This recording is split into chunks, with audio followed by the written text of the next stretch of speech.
அனைவருக்கும் வணக்கம். இன்னைக்கு நம்ம Vainika music academy 100 days free online veena class உடைய எபிசோட் 46. ஸோ 45th எபிசோட்ல நம்ம என்ன பார்த்தோம் அப்படின்னா அலங்காரத்தோடைய இன்ட்ரோடக்ஷன் பார்த்தோம். ஸோ அலங்காரம்னா என்ன அப்படிங்கிறத பற்றியும் அதோடைய ஜாதிகள் என்ன, அதுக்கான தாளங்களுடைய பெயர்கள் என்ன அப்படிங்கிறத பார்த்தோம். அது இல்லாமல் லகுனா என்ன, திருதம்னா என்ன அப்படிங்கிறத பார்த்தோம். லகுவோட எண்ணிக்கை எத்தனை, திருதத்தோட எண்ணிக்கை எத்தனை அப்படிங்கிறத பற்றி ரொம்பவே கிளியராக நம்ம வந்து இந்த ஃபர்ஸ்ட் எபிசோடில், அதாவது 45th எபிசோடில் நம்ம பார்த்துட்டோம். ஸோ இன்னைக்கு வந்து 46th எபிசோட். இன்னைக்கு நம்ம என்ன பார்க்க போகிறோம் அப்படின்னா அலங்காரத்துடைய முதல் வரி நம்ம வந்து பார்க்க போகிறோம். ஸோ முதல் வரி என்ன அப்படின்னு பார்த்தோம்னா சதுஸ்ர ஜாதி துருவ தாளம். ஓகேங்களா? ஸோ இது போகிறதுக்கு முன்னாடி ஆன்லைன் கிளாஸஸ் கேட்டவங்களுக்கான டீட்டெயில் கீழே டெஸ்கிரிப்ஷனில் என்னுடைய வாட்ஸ்அப் நம்பர் கொடுத்துருக்கேன். ஸோ அதில் வாட்ஸ்அப் பண்ணி உங்களுக்கான டீட்டெயில்ஸை வந்து நீங்கள் தெரிஞ்சுக்கோங்க. ஸோ இதில் வந்து ஓவரால் நம்ம வந்து ஒரு பர்டிகுலர் கைண்ட் ஆஃப் போர்ஷன்ஸ் தான் நம்ம வந்து கம்ப்ளீட் பண்ண முடியுது. ஆக்சுவலி நாங்கள் ரெடி பண்ண போர்ஷன்ஸோடைய லிஸ்ட் வந்து உண்மையாகவே கொஞ்சம் அதிகம். ஆனால் எடுக்க தான் தெரியுது. கண்டிப்பாக ஒரு லைனை வந்து எக்ஸ்பிளைன் பண்ணணும் அப்படின்னா ஓரளவுக்கு கிளியராக எக்ஸ்பிளைன் பண்ணணும்னா கூட ஒரு வீடியோ வந்து ரொம்ப லாங்காக டேக் ஓவர் ஆகுது. ஸோ அதனால ரொம்பவே ஸ்லோவாக ஒரு வீடியோஸுமே நாங்கள் அப்ளை பண்ணிட்டு ஓரளவுக்கு எங்களால் முடிஞ்ச அளவுக்கு இந்த 100 daysக்குள்ள ஒரு போர்ஷன்ஸை வந்து நாங்கள் கம்ப்ளீட் பண்ணியிருக்கோம். ஸோ கண்டிப்பாக இந்த 100 days free online veena class வந்து எல்லாருக்குமே கண்டிப்பாக யூஸ்ஃபுல்லாக இருக்கும் அப்படின்னு சொல்லிட்டு நம்புகிறேன். கண்டிப்பாக ஒரு டச் விட்டவங்களா இருக்கட்டும், இல்லை என்னால் வெளியில் போய் கற்றுக்க முடியாது பட் என்கிட்ட வீணை இருக்குது அப்படிங்கிறவங்களா இருக்கட்டும், இல்லை எனக்கு ஒன்றுமே தெரியாது, ஐம் அ பிகினர், ஆனால் எனக்கு கிளாஸஸ் வெளியில் எங்கேயுமே கிடைக்கல, எனக்கு வந்து ஒரு ஆன்லைன் கிளாஸ் அட்டென்ட் பண்ணுறதுக்கு டைமும் சூட் ஆகலை அப்படிங்கிறவங்களுக்காக இருக்கட்டும். ஸோ எல்லாருக்குமே வந்து இந்த வீடியோஸ் வந்து உண்மையாகவே ரொம்ப உபயோகப்பட்டதா இருக்கும் அப்படின்னு சொல்லிட்டு நம்புறேன். அது இல்லாம வீணைக்கு மட்டும்னு கிடையாது, வீணை இல்லாம நீங்க வயலின் கத்துக்கிறீங்க, இல்ல வாய்ப்பாட்டு கத்துக்கிறீங்க, இல்ல மிருதங்கம் கத்துக்கிறீங்க, இல்ல கர்நாடிக் கீபோர்ட் கத்துக்கிறீங்க, இல்ல ஒரு வாய்ப்பாட்டு கற்றுக்குறீங்க, அப்படி இல்லைன்னா வந்து ஹார்மோனியம் கற்றுக்குறீங்க அப்படின்னா எல்லாத்துக்குமே வந்து நம்மளோட போர்ஷன்ஸ் ரொம்ப யூஸ்ஃபுல்லாக இருக்கும். கண்டிப்பாக நான் எல்லாத்தையுமே பாடி தான் நான் வந்து எக்ஸ்பிளைன் பண்ணுறேன். ஸோ வீணையோட டெக்னிக்ஸ், வீணைக்கு ஃபிங்கரிங் டெக்னிக்ஸ் வந்து வீணையில் கற்றுக்கிறது வந்து அது வேறு. ஆனால் நம்ம பாடும்போது நம்ம கூடயே சேர்ந்து பாடுறது, ஸோ வயலினில் வந்து அதை யூஸ் பண்ணுறது, ஸோ எல்லாத்துக்குமே ஓவராலாக வந்து இந்த எபிசோட்ஸ் வந்து கண்டிப்பாக யூஸ்ஃபுல்லாக இருக்கும் அப்படின்னு சொல்லிட்டு நம்புறேன். அது இல்லாமல் நிறைய பேர் வந்து வோக்கல்ஸ் வந்து கேட்டிருந்தீங்க. ஸோ வோக்கல் கிளாஸஸ் இப்போ என்னால் எடுக்க முடியல. கண்டிப்பாக வந்து நான் ஸ்டாஃப்கிட்ட சொல்லி நான் எடுக்க சொல்கிறேன், சரிங்களா? ஸோ நெக்ஸ்ட் வந்து என்ன பார்க்க போகிறோம் அப்படின்னா ஃபர்ஸ்ட் லைன் ஆஃப் அலங்காரம் என்ன அப்படின்னு பார்த்தோம்னா சதுஸ்ர ஜாதி துருவ தாளம். ஓகேங்களா? துருவ மட்டிய ரூபக சம்ப திருப்புட அட ஏக. ஸோ அதில் வந்து முதல் தாளம் துருவ தாளம் தான் நம்ம இன்னைக்கு வந்து பார்க்க போகிறோம். இந்த துருவ தாளம் எந்த ஜாதியில் அமைஞ்சிருக்கு அப்படின்னு பார்த்தோம்னா சதுஸ்ர ஜாதியில அமைஞ்சிருக்கு. சதுஸ்ரம் அப்படின்னா 4 அப்படின்னு சொல்லிட்டு அர்த்தம். ஓகேங்களா? ஸோ இந்த ஜாதியை வந்து நம்ம எதுல வந்து பிரயோகப்படுத்தும், எதுல யூஸ் பண்றோம் அப்படின்னு பார்த்தோம்னா லகுவோட எண்ணிக்கை கவுண்ட் பண்றதுல தான் இந்த சதுஸ்ர ஜாதி அப்படிங்கறத வந்து நம்ம யூஸ் பண்றோம். ஓகேங்களா? ஸோ நான் மேல மென்ஷன் பண்ணியிருக்க மாதிரி அங்கங்கள் அப்படின்னா என்னன்னா 1 அப்படின்னா என்னன்னா லகுன்னு அர்த்தம், 0 அப்படின்னா என்னன்னா திருதம் அப்படின்னு சொல்லிட்டு அர்த்தம். ஸோ இப்போ நம்ம புக்லையும் இல்லை நான் ஸ்க்ரீன்ல காமிக்கிற மாதிரி அங்கங்கள் வந்து எப்படி நான் மென்ஷன் பண்ணியிருக்கேன் அப்படின்னு பாருங்க. ஸோ துருவத்தாளம் எப்படி எத்தனை அங்கங்கள் இருக்குன்னா 1 0 1 1 1 0 1 1 அப்படின்னு சொல்லிட்டு தான் அங்கங்கள் இருக்கு. அந்த 1க்கு கீழே நான் என்ன போட்டிருக்கேன் அப்படின்னா 4 அப்படின்னு நான் போட்டிருக்கேன், மென்ஷன் பண்ணியிருக்கேன். ஸோ 4 அப்படிங்கிறது தான் சதுஸ்ர ஜாதி, சதுஸ்ரம் 4. ஓகேங்களா? அப்போ 1க்கு கீழெல்லாம் 4 வரும். அப்போ 1 4 0னா 2 துருதம், 1 2, அப்போ ஒரு துருதம் தான் இதுல பேசுது, அப்ப 2. ஓகேங்களா? அடுத்தது 1 1, 1க்கு கீழே 4 4. ஓகேங்களா? ஸோ மொத்தம் எத்தனை அக்ஷரங்கள் இதுல இருக்கு அப்படின்னு பார்த்தோம்னா ஓவராலா 14 அக்ஷரங்கள் வந்து இருக்கு. எப்படின்னா 4 ஃபர்ஸ்ட் வந்து ஒரு லகு, ஒரு திருதம், ஒரு லகு ஒரு லகு. அப்போ மொத்தமா நம்மளுக்கு ஒரு லகு ஒரு திருதம் 2 லகு தொடர்ந்து பேசுது. அப்போ ஒரு லகுனா 4, அடுத்து ஒரு திருதம்னா 0. ஓகேங்களா? அப்போ ஆதி தாளத்துக்கு ஒரு லகு ஒரு திருதம் ரெண்டாவது திருதம். ஓகேங்களா? சோ 2 தடவை திருப்பும் போது இப்படி தட்டுறதுதான் நம்ம ஸ்டார்டிங் எடுத்துக்கிறோம். அப்ப இது ஒரு திருதம், அடுத்து இது ரெண்டாவது திருதம். ஓகேங்களா? அப்படி கால்குலேட் பண்ணா ஒரு லகு ஒரு திருதம் ஒரு லகு ஒரு லகு. ஓகேங்களா? சோ மொத்தம் என்னென்ன அங்கங்கள் இருக்குன்னா 1 0 1 1. ஓகேவா? இப்போ இதை கால்குலேட் பண்ணுவோம். ஃபர்ஸ்ட் லகு 4, அதுக்கப்புறமா ஒரு திருதம் 2, அதுக்கப்புறம் வந்து ஒரு லகு 4, மொத்தம் 10, அதுக்கப்புறம் ஒரு லகு, மொத்தம் 14 அக்ஷரங்கள் நம்மளுக்கு முதல் தாளத்துல இருக்கு. சரிங்களா? ஸோ இது வந்து ரொம்பவே கிளியரா உங்களுக்கு புரியும்னு நினைக்கிறேன். ஸோ ஃபர்ஸ்ட் வந்து எப்படி பாடுறது அப்படிங்கிறத நான் ஒரு தடவை சொல்லி கொடுத்துட்டு அதுக்கப்புறமா வீணையில் எப்படி மீட்டணும், எங்கெங்க தாளம் போடணும் அப்படிங்கிறத நான் உங்களுக்கு கிளியராகவே சொல்லி கொடுத்துறேன். ஸோ இப்போ வந்து ஃபர்ஸ்ட் ஸ்பீட். ஓகேங்களா? ஸோ இப்போ வந்து நான் சொன்ன அங்கங்கள் எல்லாமே உங்களுக்கு புரிஞ்சது இல்லைங்களா? லகுனா 1, திருதம்னா 0. ஸோ லகுவோட எண்ணிக்கை தான் நம்ம வந்து ஜாதியில வந்து யூஸ் பண்றோம். அப்போ சதுஸ்ர ஜாதினா லகு வந்து 4 கவுண்ட்ஸ்ல வரும். ஸோ இது வந்து இப்போ கூட உங்களுக்கு புரியாது. இன்னும் அடுத்த ஜாதி மிஸ்ர ஜாதி கண்ட ஜாதி அதெல்லாம் வரும்போது உங்களுக்கு ஈஸியா புரியும்.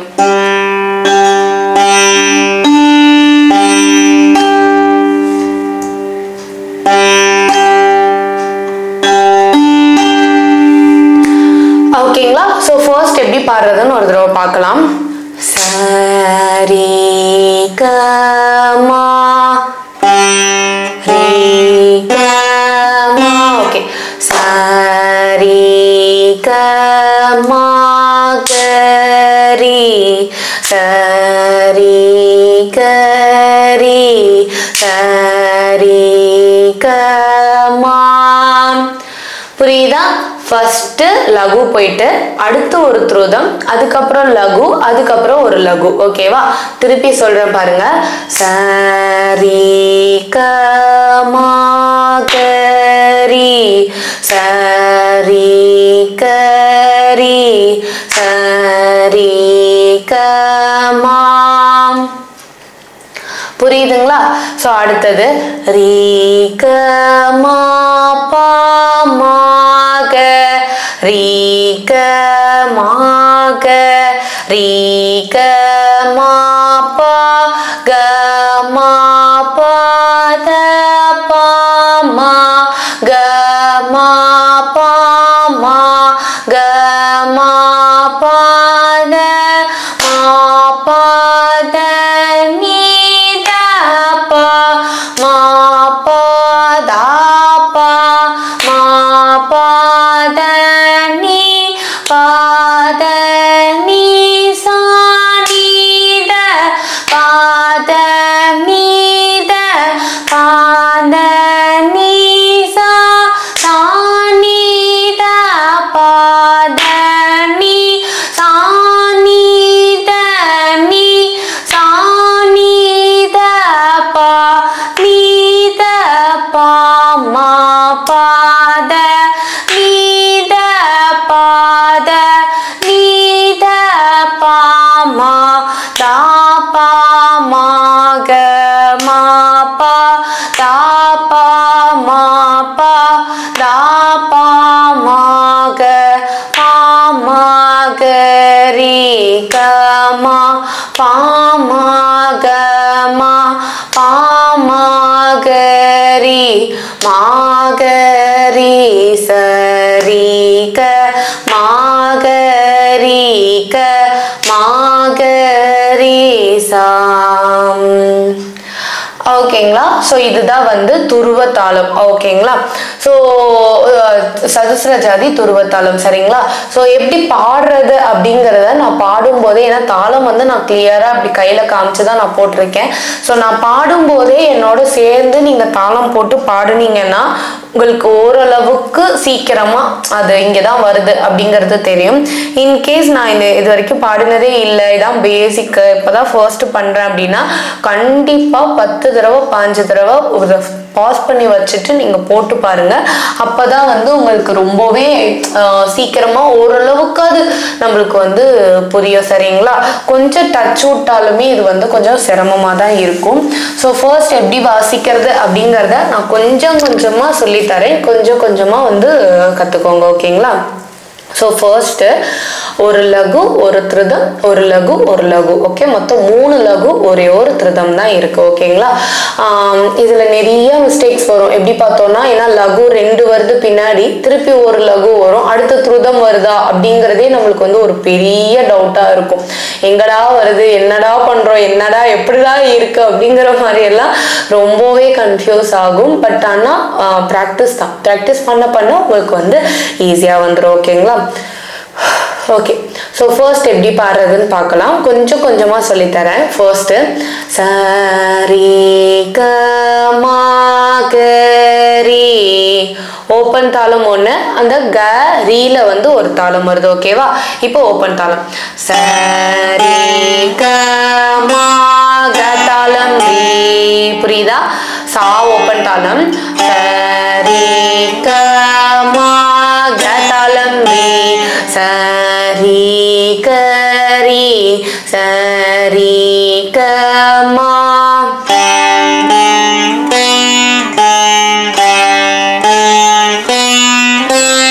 தெரியுதா?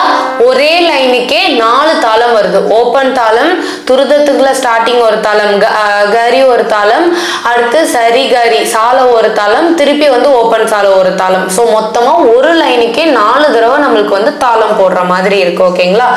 சரி கமா க தாளம் ரீ சா தாளம் ரீ கரி சா தாளம் ரீ கமா. இது ஃபர்ஸ்ட் லைன். ஓகேவா? ரீ க மா பா மா க. ஓகே, ரீல தாளம், ரீ க மா பா மா தாளம் க, ரீ க மா க ரீ தாளம். ஓகேவா? ரீ தாளம் க மா க, ரீ க மா பா, ரீ தாளம் க மா பா க மா க மா பா த பா மா க தாளம் மா பா த பா தாளம் மா க மா பா மா க தாளம் மா பா மா க மா பா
சாரி க மாதாளம் க சாரி மாதாளம் க ரே சாரி தாளம் க மாகரி க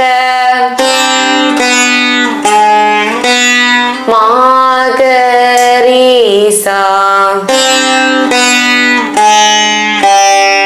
புரியுதுங்களா? ஸோ இதுதான் வந்து ஃபர்ஸ்ட் ஸ்பீட். ஓகேவா? ஒரு லகு ஒரு திருதம் ஒரு லகு ஒரு லகு, இதுதான் வந்து தாளம். ஓகே, 1 2 3 4 1 2 1 2 3 4 1 2 3 4. ஓகேங்களா? ஸோ இதுதான் வந்து ஃபர்ஸ்ட் தாளம். ஓகேவா? சதுஸ்ர ஜாதி துருவ தாளம். ஓகேங்களா? ஸோ ஒரு தடவை நான் வாசிக்கிறேன், என் கூட சேர்ந்து நீங்களும் வாசிங்க. ஓகே, தாளம் பி சாதாளம் பி கரி சாதாளம் பி கமா ரீதாளம் கமா பா மாதாளம் க ரீதாளம் க தாளம் க மா பா கதாளம் மா பா த பாதாளம் மா கதாளம் மா பா மா கதாளம் மா பா த மாதாளம் பா மாதாளம் பா த நீ தாதாளம் பா மாதாளம் பா த பா மாதாளம் பா த நீ பாதாளம் த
ஓகேங்களா? ஸோ இதோட வந்து சப்ததாள அலங்காரத்தோடைய ஃபர்ஸ்ட் லைன் துருவ தாளம். ஓகேவா? சதுஸ்ர ஜாதி துருவ தாளத்தோடைய ஃபர்ஸ்ட் ஸ்பீட் முடியுது. சரிங்களா? ஸோ ஃபர்ஸ்ட் ஸ்பீடை நல்லா தெளிவாக ப்ராக்டிஸ் பண்ணுங்க, அப்பதான் செகண்ட் ஸ்பீட் ஓரளவுக்கு நம்மளுக்கு வரும். சரிங்களா? ஸோ திருப்பியும் சொல்றேன், தேர்ட் ஸ்பீட் வந்துடும், ஃபர்ஸ்ட் ஸ்பீட் தான் வராது. ஃபர்ஸ்ட் ஸ்பீட் தான் ரொம்ப கஷ்டம். ஸோ அதனால பொறுமையா இந்த ஃபர்ஸ்ட் ஸ்பீடை ப்ராக்டிஸ் பண்ணுங்க. இப்போ நான் சொன்னது ஃபுல்லாவே உங்களுக்கு புரிஞ்சிருக்கும் அப்படின்னு சொல்லிட்டு நினைக்கிறேன். நெக்ஸ்ட் ஸ்பீட், அதாவது செகண்ட் ஸ்பீட் வந்து நெக்ஸ்ட் எபிசோட்ல எப்படி வாசிக்கிறது அப்படிங்கறத நம்ம பார்க்கலாம். சரிங்களா? ஸோ உங்களுக்கு இந்த வீடியோ பிடிச்சிருக்கும் அப்படின்னு சொல்லிட்டு நம்புறேன். உங்களுக்கு இந்த வீடியோ பிடிச்சிருக்கு அப்படின்னா லைக் பண்ணுங்க, ஷேர் பண்ணுங்க, சப்ஸ்கிரைப் பண்ணுங்க, உங்க ஃப்ரெண்ட்ஸ் கூட ஷேர் பண்ணுங்க. உங்க ஃப்ரெண்ட்ஸ் ஆர் ஃபேமிலி யாராவது வீணை கத்துக்கணும் அப்படின்னு ஆசைப்பட்டாங்க அப்படின்னா என்னோட சேனலை ரெக்கமெண்ட் பண்ணுங்க. ஸோ அலங்காரம் போறச்சே நம்மளுக்கு ரொம்ப ஸ்லோவா போற மாதிரி தான் இருக்கும், but slow and steady win the ரேஸ்னு சொல்லுவாங்க இல்லையா? ஸோ அந்த மாதிரி எந்த அளவுக்கு நீங்க ஸ்லோவா பண்றீங்களோ அந்த அளவுக்கு வந்து உங்களால சீக்கிரமா உங்களுடைய அச்சீவ்மெண்ட்டை வந்து அச்சீவ் பண்றதுக்கு முடியும். இங்க அலங்காரம் முடிச்சிட்டீங்க அப்படின்னா அதுக்கப்புறம் அலங்காரத்தை வந்து ராகங்கள் மாத்தி நம்ம பிளே பண்ண வைப்போம். அதுக்கப்புறம் கண்டிப்பா ஒரு பேசிக் ஸ்டேஜ்ல இருக்கிறவங்களால கூட சினிமா சாங்ஸ் வாசிக்கிறது ஈஸியா வந்து பிளே பண்ண முடியும். ஒரு நோட்டேஷன் வச்சு பார்த்து வாசிக்கிற அளவுக்கு அலங்காரம் முடிச்சுட்டு நம்ம ராகங்கள் வேரி பண்ணும் போதே எப்படி நம்ம நோட்டேஷன் பார்த்து வாசிக்கிறது, ஃபிங்கரிங் டெக்னிக்ஸ் எப்படி அப்படிங்கறத வந்து நாங்க டைரக்ட் கிளாஸ்ல வந்து எக்ஸ்பிளைன் பண்ணிடுவோம். ஸோ அந்த மாதிரி நீங்க இந்த அலங்காரத்தை வந்து இப்பயே நல்லா பேசிக்லேயே நல்லா ப்ராக்டிஸ் பண்ணிட்டீங்க அப்படின்னா கண்டிப்பா பின்னாடி வரும்போது உங்களுக்கு எந்த ஒரு சிரமமுமே இருக்காது. உண்மையாவே ரொம்ப ரொம்ப ரொம்ப ஈஸியா இருக்கும். சரிங்களா? ஸோ கண்டிப்பா ஃபாலோ பண்ணுங்க. எல்லா எபிசோட்ஸையும் திருப்பி ரிப்பீட் பண்ணி பாருங்க. உங்களுக்கு இதுல ஏதாவது டவுட்ஸ் இருக்கு, இல்லை இதுக்கு முன்னாடி பார்த்ததுல ஏதாவது தெரிஞ்சுக்கணும் அப்படின்னாலும் திருப்பி போயிட்டு பாருங்க. ஸோ வீடியோ கிளாஸ் அப்படிங்கிறது வந்து உண்மையாவே நம்மளுக்கு யூஸ்ஃபுல்லா இருக்கும். ஏன்னா நம்ம பாஸ் பண்ணிட்டு கூட என்ன சொல்றோம் அப்படிங்கறத கண்டிப்பா உங்களால தெரிஞ்சுக்க முடியும். சரிங்களா? ஸோ உங்களுக்கு இந்த வீடியோ பிடிச்சிருக்கும் அப்படின்னு சொல்லிட்டு நம்புறேன். ஆன்லைன் கிளாஸ் கேட்கறவங்களுக்கான டீட்டெயில் வந்து கீழே டிஸ்கிரிப்ஷன்ல என்னோட வாட்ஸ்அப் நம்பர் கொடுத்துருக்கேன். ஸோ அதை பார்த்து டெக்ஸ்ட் பண்ணி தெரிஞ்சுக்கோங்க. So thank you so much. பாய்.